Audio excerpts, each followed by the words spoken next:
One of the toughest decisions a person can make is answering the call of God. If you're searching for answers and looking for advice, join us for Pathway to the Pulpit, hosted by Pastor Claude Cheatham, as he shares stories and life advice for those trying to become the person that God has called them to be. With numerous guests and tons of content to be shared, there's plenty of information to be learned. Join now and be a part of what God is trying to do in this season. Grace and peace, love and joy from my Father. I'm Pastor Claude Cheatham, host for Pathways to the Pulpit. Man, this is a time of discovery and dialogue with our young preachers. Man, I'm so excited to be a young preacher, a millennial voice that gets to speak into our generation. It's so necessary and needed. It's really necessary because our generation needs voices that pour into each other.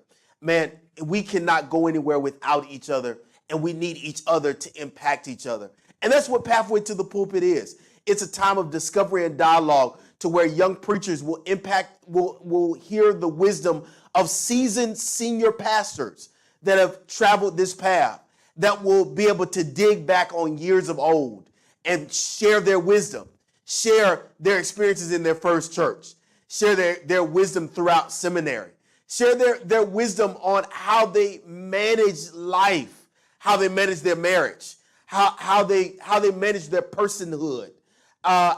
This is really a time of discovery for our young preachers. How to manage sermon development.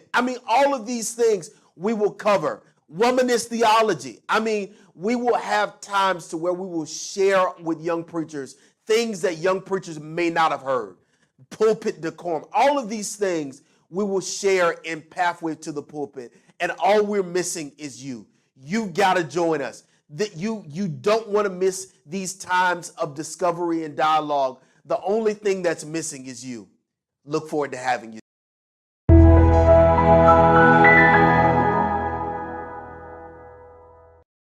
Good day, grace and peace be unto you. I'm Pastor Claude Cheatham, host of Pathways to the Pulpit. I'm so excited to have you joining in with us. This is a time of enlightenment. This is a time of discovery, a time of dialogue where we will share together with pastors that will give their advice, their words of wisdom, will share their perspective. And I'm delighted as we've been having some incredible and engaging thoughts. Last week, we dealt with women in ministry and its importance. Prior to that, we dealt with bivocational ministry, specifically from the higher ed perspective. And today, I am incredibly delighted as we will be talking about social justice. And we have none other than my brother, man, one of my good friends, Pastor Christopher Mckee, who pastors the Church of Oakland. He is a graduate of Youngstown State University, Yale School of Divinity, and Colgate Rochester, man. But all of that, he's my brother twice. Yes, he's my brother of Kappa Alpha Psi Fraternity Incorporated. This is my line brother, man, and I'm so delighted to have you, Pastor Mckee, joining us, man. Thanks for being here, man. Good to be here. Good to be here. Yes, man, indeed. Yes, we're so excited to have you, man. Let's really jump into this thing, man, as we're sharing together on this topic that's near and dear to your heart, both of us, but specifically you, as we're sharing on social justice. But before we do that, man, let's talk a little bit about, let's summarize your journey thus far in ministry. Sure. How would you summarize that? Yeah, so this year will represent 19 years of preaching. Wow. 10 years of pastoring. And, a big part of that journey was formed and shaped in my hometown, Youngstown, Ohio. Yeah. Small Rust Belt city. Yeah. Grew up during the 80s and 90s and witnessed all that kind of happened with deindustrialization and, really the city becoming a place where there was a lot of hopelessness. A lot of that has changed over the last few years, but it was rough. Yeah. And my ministerial nurture really took place in that context. Yeah. Accepted the call to preach at 18, was licensed to preach. You were a young preacher. Young preacher. So, somebody said a couple weeks ago, a boy preacher. I said, I was a boy preacher. I was like 11, 12. I was a boy preacher. You were a boy preacher. I was a boy preacher. I was a young preacher. Yeah, you was a young preacher. But yeah, so that's been the journey. Ups and downs, hills and valleys, but God has been faithful all of it. So man, that's incredible, man. To see where God is doing in your life is is remarkable, man. What caused for you to accept your call to ministry and specifically your commitment to social justice? Wow. Honestly, the call to justice and ministry never felt separated from me. Okay. I was fortunate growing up to be exposed to preachers and pastors in churches who might not necessarily call themselves justice churches. I think over the last several years, we've been really clear about what is a justice church. But, I think there was a basic understanding for the churches I knew growing up that you just ought to care about your community. And in particular for African-American churches, you ought to care about people in the ways in which injustice impacts them. So that was always a part of my church nurture. I definitely think by the time I got to Yale Divinity, that's when my eyes really kind of became open to this language around what is justice, what is prophetic ministry, what does it mean to really look at the ministry of Jesus as a blueprint of liberation. That's when that started to open up for me. Yeah, man. And ever since that time, I've been kind of wrestling with what does that look like for the ministry I seek to do. I would say, man, I'm the least of these amongst some of our peers that I would consider to be leading giants in justice ministry. But for me, it's very simple. You have to be concerned about the whole lives of the people that you lead and feed. It cannot be one dimensional. We are all about salvation, all about knowing Jesus Christ, but knowing Jesus Christ cannot just exist abstractly from people's daily living. The jobs they have, the schools their children go to, where they live, how politics impacts them. All of that is tied to what it means for me, at least, to see people live into their kingdom potential. So for those that are listening that may not know, what would you define social justice as? Give us a working definition. I think a basic working definition of social justice is being concerned about equity. And when I say equity, I don't just say equality, right? because equality suggests that everybody needs the same thing. That's not true. Equity suggests that everybody needs the same opportunity. Wow. And opportunities are different, right? So for me, as an African-American young man growing up in Youngstown, Ohio, in a working family, right? Those are not the same opportunities that somebody of another race, of another class, of another, geographical position might experience. Right. I started, with a whole lot of love and a whole lot of faith, but at a deficit, right? Wow. Yeah. So how do we look at systems and try to create greater equity and opportunity for folks so that they're not starting so far behind? Yeah. And for me, that has to be tied to the work of the church for me. Yeah. So when we're talking about equity, and building the bridge of equality, when did you learn that the world that we live in is unjust and unfair? Wow. I'm fortunate in that my parents were always really clear about explaining that to me. I kind of hate to say this, and this is, you look at some scholars who kind of talk about the trauma we carry. Yeah. My parents were real clear, Right. real early, Yeah. that you need to be aware of yourself. You need to be aware of that you're black. Yeah. Certainly as I started to get older and definitely by the time I, started driving, it was very clear you need to be aware of where you are. You need to be aware of law enforcement. You need to be aware of what goes on in our communities. At the age of 10, we moved into a more white community. So I had a very clear conversation about, how I had to handle myself. So my parents were very aware of that. So for me, there was never a question. I believed I could do anything I wanted to do, but maybe even to a fault, I knew I'd have to work twice as hard. Yeah. I'd have to do more. Even now as a parent, I kind of struggle with, do I want to tell my child that? Yeah. I want them to be aware they're African American, but do I want to tell them that, everything is staked up against you and you got to do all these things to navigate that. Because I'll be honest, as I reflect now, man, that was kind of heavy. Yeah. That was heavy at the It's end. big news. It's big news to have to accept. Yeah. No, that's big, man. So one of the things that, while I was at Bethune-Cookman in the School of Religion, I was introduced to Black liberation theology and its birthing. Let's talk a little bit about Black liberation theology, its birthing, and your conviction to it. Sure.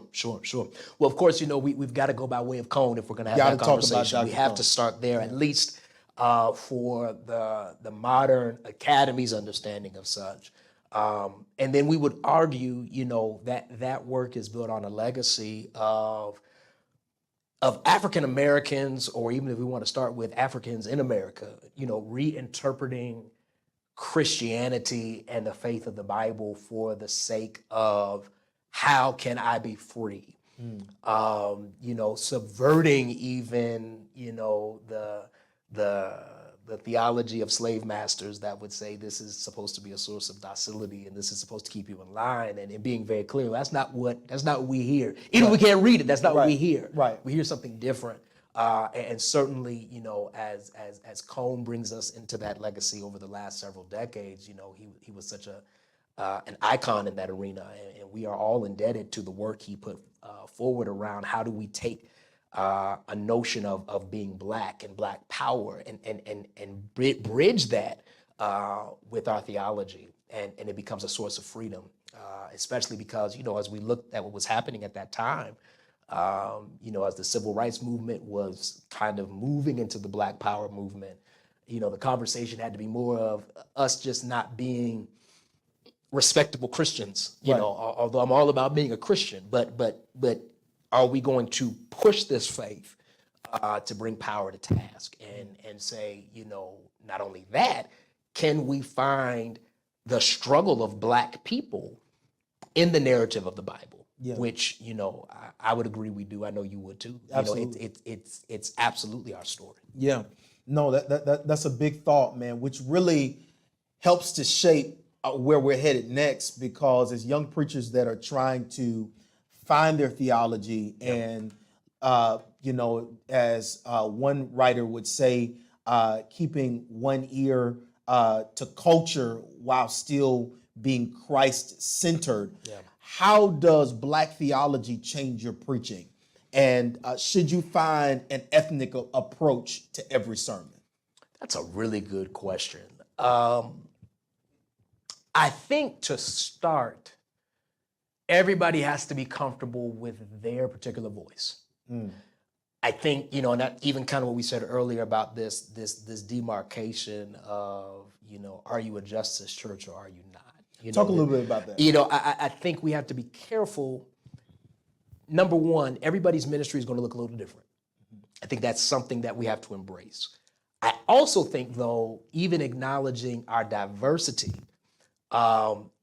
if you are leading in a historically African-American context, or even not historically majority African-American context, you can't help but, at least from my perspective, be concerned about the needs of the people in your congregation. Now, if you're in a multicultural context, that might look a little bit different, but it's still a conversation around there are justice issues happening around us, right?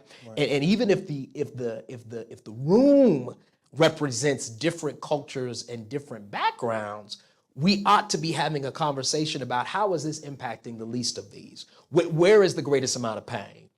I would argue the ministry of Jesus and the gospel always goes to where is the pain, right? And helps others to see it's our responsibility to be concerned about, the person who is touched with some level of infirmity. Well, that's not always just physical ailment, right? Right. That's social displacement. And oftentimes in the ministry of Jesus, it is the infirmity that causes some level of social alienation, right? Whether it's a physical condition, whether it's the demonic, which in a lot of cases might have been a mental or emotional health, right? That placed somebody at the margins. So you have to have an eye for that. And I think we're in an interesting time where the nature of the pulpit is changing. Right.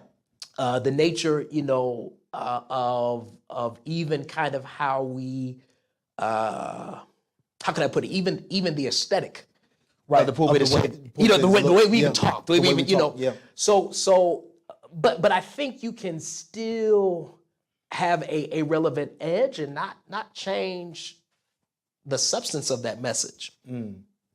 That's my opinion. Yeah, That's my no, thought. no, That's my thought. I think that's a That's a great great question. perspective. That's a really good question. Yeah, I think it's a great perspective, and I think that really brings some questions to the Black church, that not just to the young preacher but to the Black church. And what I want to raise is, can the Black church be its own oppressors?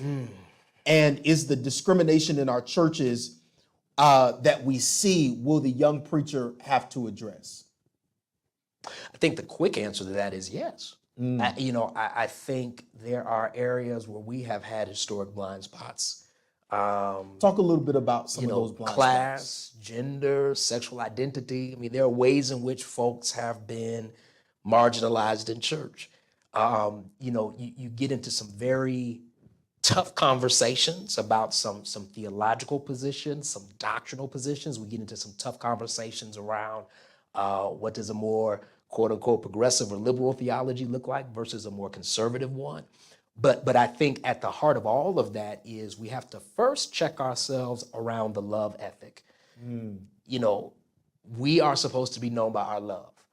And even if we have to have some tough doctrinal conversations, theological conversations, denominational conversations, if we're operating from a premise of love, if we're operating from a premise of, at the end of the day, there is room for everybody who decides to be in relationship with Jesus in the kingdom.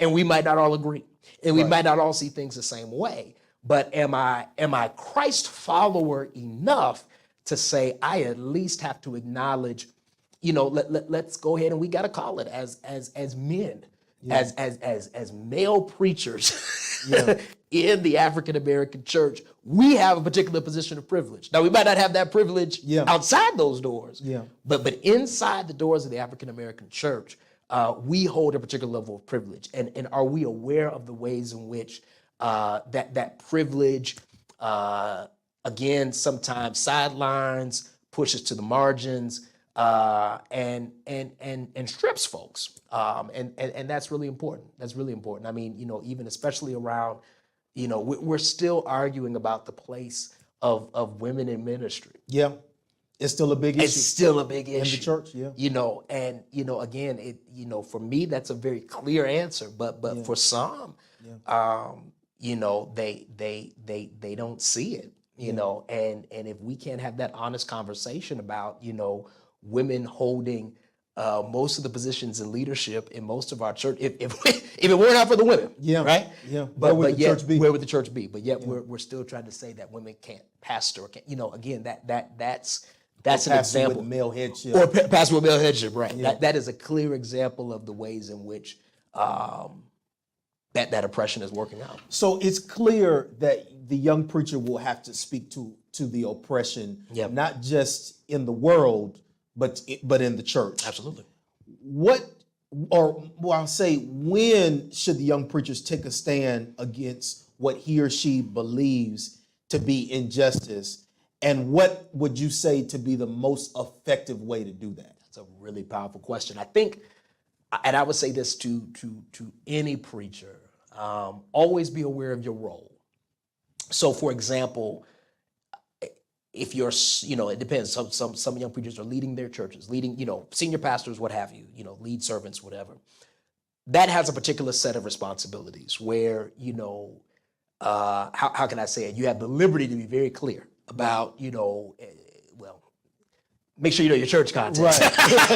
You think you got the liberty. Make sure you know your church context.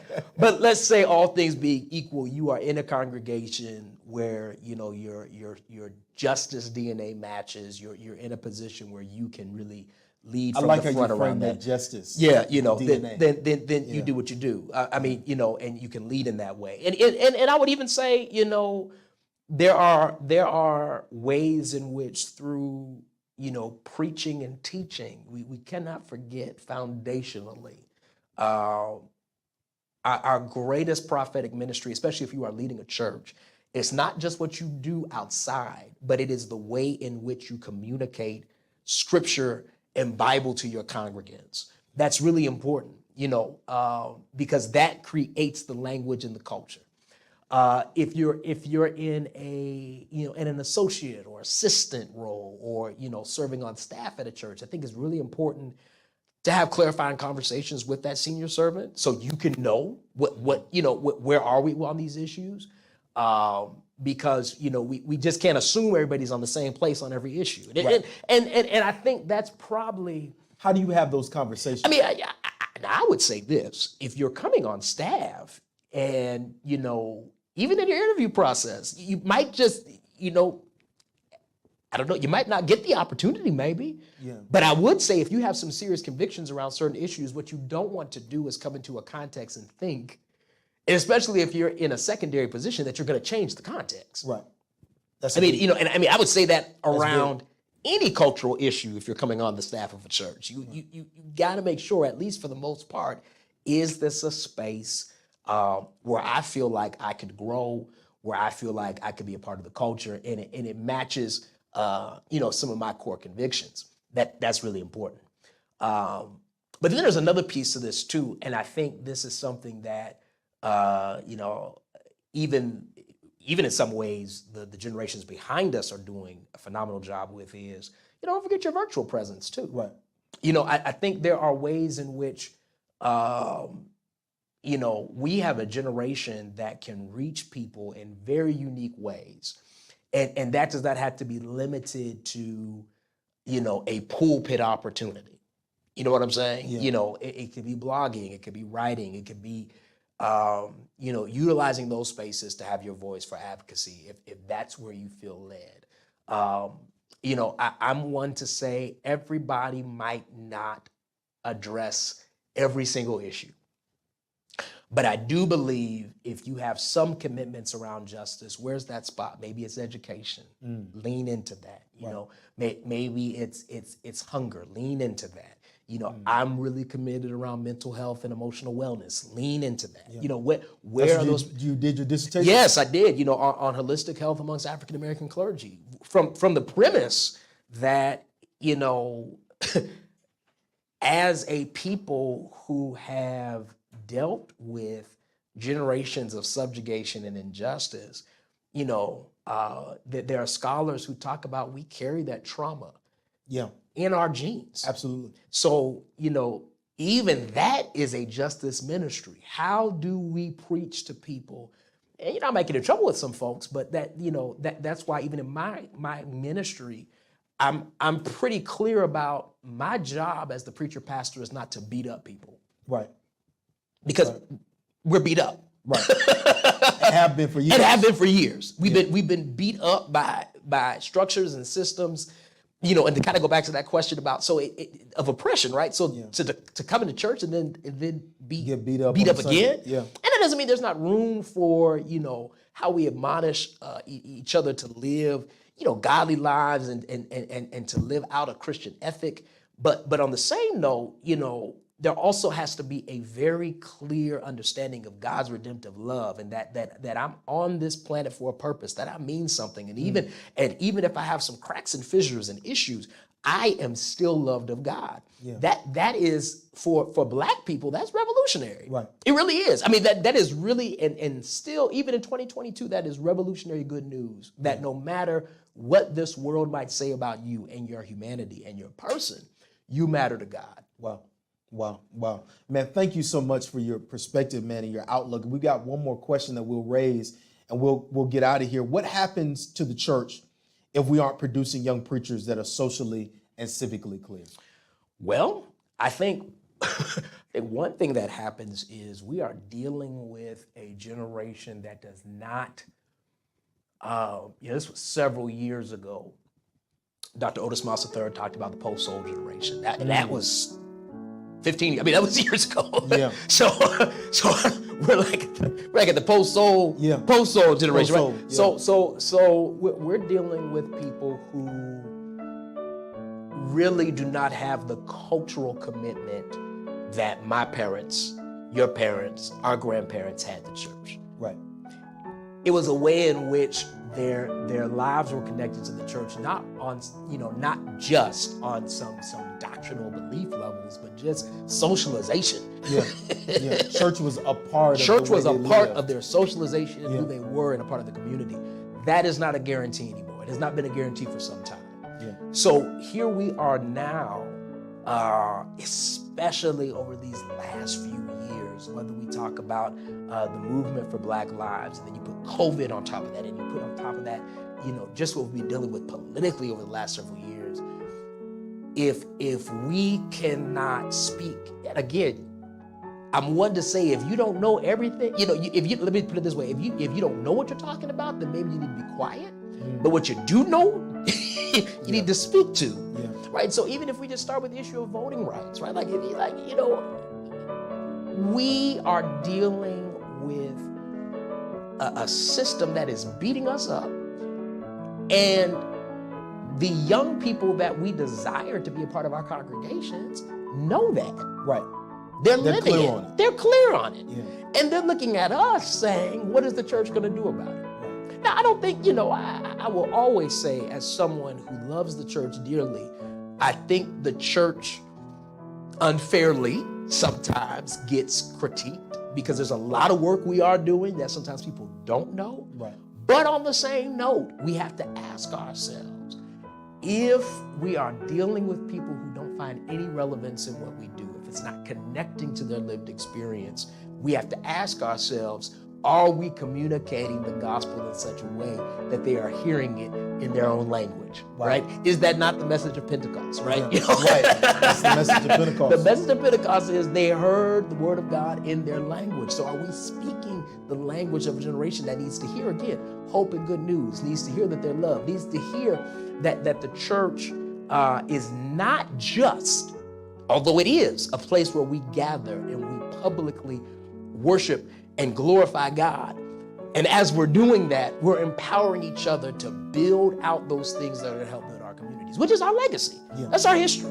We have to really put this generation in remembrance of the fact that every component of African-American institutional life, our schools, our businesses, our funeral home, everything we've built has found its footing in the first fully independent institution of Black people in this country, and that has been our churches. That's the church. Yeah. But that's a story that I don't think we tell enough. It's a story that I think at times we've traded in the name of I think we're getting away from it now. There was a time, everybody was trying to be post-racial. Well, the last few years have showed us we're not post-racial. Yeah. Yeah. Doesn't mean we can't love everybody. Doesn't mean we shouldn't be growing, into greater koinonia. But it is very clear, racism is still alive. Very prevalent. Hatred is still here, Yeah. right?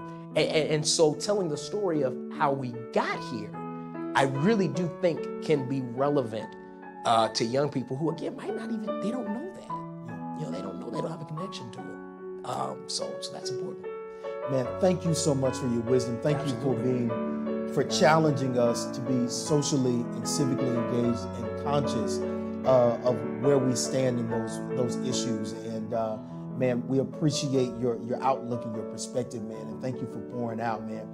I'm grateful and thankful. Young preachers, you've heard it. We got to speak that language of justice so that we can challenge all of those that are around us and those that will hear us to be better. And we want to see our world to be better. You've heard it in Pathways to the Pulpit. We're so excited that you've been able to join us. We'll see you next time.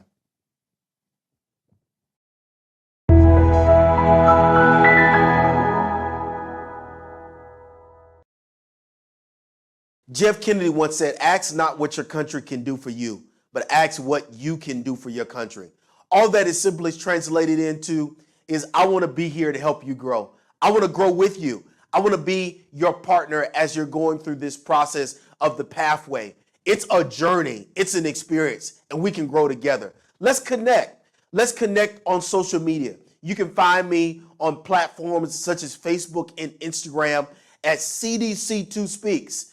At CDC2 Speaks. I want to hear from you. I want to hear your stories. I want to laugh with you. I want to experience life with you. I want to grow with you as a young preacher. Let's grow together. I believe as we grow together, God has something amazing in store.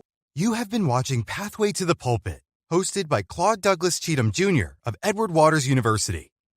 The program is designed to guide young clergy and HBU students to understand their divine assignment and maneuvering their pathway to destiny. For more information, you contact Claude Douglas Cheatham Jr. Edward Waters University, 1658 Kings Road, Jacksonville, Florida, 32209.